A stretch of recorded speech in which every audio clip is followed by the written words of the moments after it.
The design of the new Range Rover Velar is truly compelling. Every detail of this unique SUV has been beautifully executed. The sleek volumes of the lower body, with its flawlessly integrated deployable flush door handles, ultra-slim LED head and tail lamps, and optional 22-inch wheels, give the vehicle a striking, contemporary presence. The R-Dynamic is even more striking, with Shadow Atlas lettering, burnished copper details, and unique front bumper design, all combining to deliver a uniquely purposeful stance.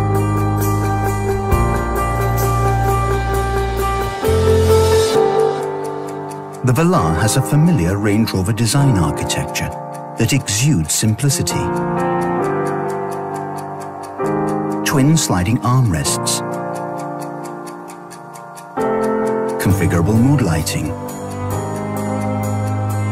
combined with luxurious materials and exceptional craftsmanship.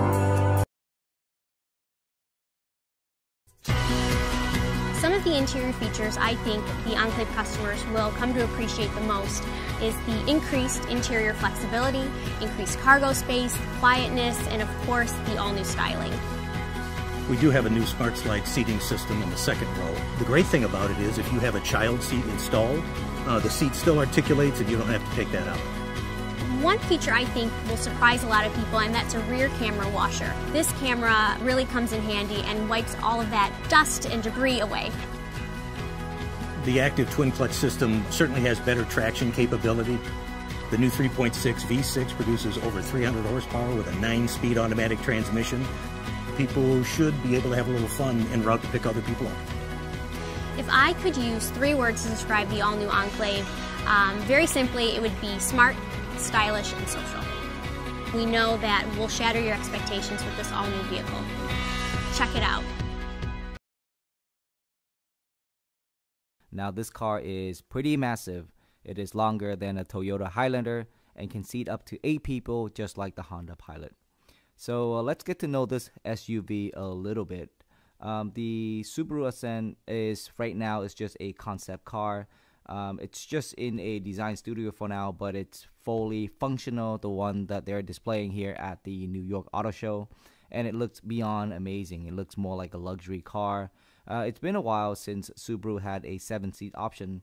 The last car, the little loved Subaru Tribeca, ceased production in the US at the end of 2012, having a questionable record of sales in the car industry. So they're replacing it with this new one called the Ascent. Unlike the Subaru VZ7 concept, which is the automaker displayed at the LA Auto Show last year, the Ascent SUV concept is a whole lot closer to what the production car would look like. Even the name will be carried over, with Subaru confirming this week at the New York Auto Show that its upcoming model will be named the Ascent. Size-wise, the Ascent concept is 198.8 inches long and 78.3 inches wide and 72.4 inches high, with a wheelbase of 117 inches in length. That makes it notably similar to the Volkswagen Atlas, which it was debuted in last couple of months. And indeed, the target audience is likely to be cross-shopping the two. Whereas the VW has used existing engines from its lineup for the Atlas, Subaru has an all-new engine built in for this car. Size-wise, the Ascent SUV is pretty luxury on the inside. In terms of engine, turbocharged 2.5 direct injection engine is expected to power the Ascent.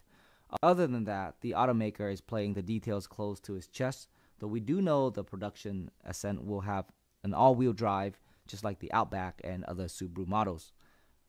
Underneath, it will be built on a tweaked version of the Subaru Global Platform announced in 2016 that promises a lower center of gravity and a greater rigidity for more inspiring driving experience. This is the 2018 Jeep Grand Cherokee Trackhawk. It is finally here. This is the highly anticipated cheap entry into the Hellcat Hall of Fame. The engine is almost exactly the same as the one powering the Challenger and the Charger Hellcat. One difference, the oil capacity is slightly greater, 8.3 versus 7 quarts. The transmission bolts up a Quadra-Track MP3015C single-speed transfer case that's capable of varying the front to rear torque, splitting from 60 to 40% in trailer towing mode to 30/70 in track mode. Other cheap specific upgrades include the use of an electronic limited slip differential out back sporting way shorter gearing than in the cars. The housing is redesigned relative to the one in the SR8 with revised ring and pinion tooth geometry and a new 4-point axle mounting scheme to better distribute the enormous forces attempting to twist its way from the chassis. The front brakes are the biggest in the Hellcat SRT Pantheon at 15.75 inches. Appearance-wise, most of the SRT8 bits are unchanged, except where the fog lamps live in the SR8, you find air inlets in the Trackhawk. The driver's side one feeds cold air into the engine intake, the other serves as an oil cooler. On the standard 8.4-inch Uconnect touchscreen, which features Apple CarPlay and Android Auto, are exclusive Trackhawk performance pages to monitor and record various performance parameters. The Jeep also offers a trailer hitch camera view that enables the driver to keep an eye on the trailer while driving. So how should the Grand Cherokee Trackhawk run?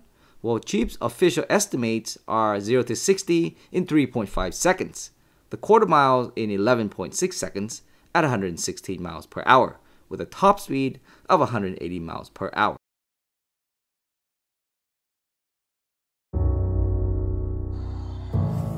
For me, this is always the moment of truth. When the cover is pulled off and you see the car the first time. To be designing a brand through a product is already quite an exciting task. But to be as well designing an architecture for a new typology of product into a brand, it's an even more exciting. When you consider an SUV as the first SUV for Genesis, you're automatically also incorporating the idea of certain activities in these vehicles in the classical sense. I think designing a luxury product or designing for a luxury brand implies self-discipline, self-control. It's a difficult discipline, but it's actually the only one that differentiates a luxury product from another one. Luxury is about the perfect balance and the proportion and the styling and the technology together to create one single message. And this is what makes a luxury luxury. This all combined shows you how fascinated, how passionate we were about designing it and about basically showing the result of that work. I feel the tension and the excitement that I have, that the spark goes to the people watching it.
our new QX80, which will come into the market at the end of 2017.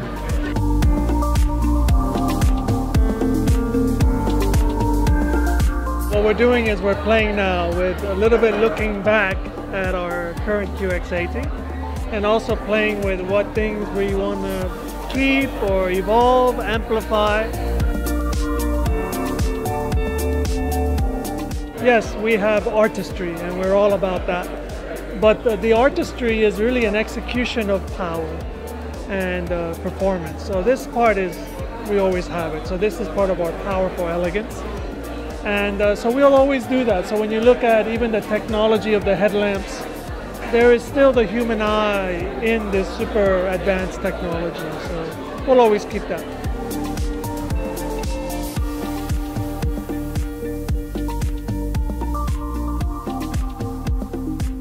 Infiniti is definitely known for powerful SUVs and powerful crossovers, and this car definitely exemplifies this kind of commanding presence on the road. It's a powerful SUV.